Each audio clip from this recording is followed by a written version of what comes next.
So hi guys, మనమైతే రోజు donation అయితే చేస్తున్నాం అక్కడ ఇక్కడ నిజామాబాద్లో. అయితే అన్న అయితే ఆశ్రమం ఏర్పాటు చేసిండు. దేనివల్ల దాన్ని నాకు ఒక డౌట్ అయితే ఉంది. అన్నకైతే ఒకసారి అడుగుదాం, రీజన్ ఏంది మనకు ఆశ్రమంని ఏర్పాటు చేయడానికి. ఒకసారి అన్నకైతే కనుక్కుందాం.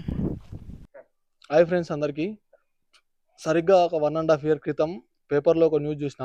ఇంట్లో గొడవల వల్ల తల్లి ఒక 3 నెలల బాబుతో సూసైడ్ చేసుకుంది. ఆ న్యూస్ చూడగానే నాకు చాలా బాధ అనిపించింది. క్షణికావేశంలో ఇద్దరి జీవితాలు అక్కడికి ఆగిపోయినాయి. వీళ్ళందరి కోసం ఒక ఆశ్రమం ఏర్పాటు చేయాలని నిర్ణయించుకున్నా. అప్పుడు వచ్చిన ఆలోచన ఇది. ఒక న్యూస్ చూసినప్పుడే వచ్చిన ఆలోచన ఆశ్రమం ఏర్పాటు చేయాలని. అందుకని ఈ ఆశ్రమం ఏర్పాటు చేసినాం. ఇప్పుడు ప్రజెంట్ ఇంట్లో చిన్న పిల్లలు పెరుగుతారు, అమ్మ నాన్న లేని సింగిల్ పేరెంట్ పిల్లలు. మీరు కూడా అంటే ఇంట్లో ఎవరైనా గొడవలు కానీ ఏదైనా జరిగినప్పుడు మీ తప్పు నిర్ణయాలు తీసుకునేటప్పుడు ఒక్కసారి ఆలోచించండి. మీ మీ క్షణిక ఆవేశంలో నిర్ణయం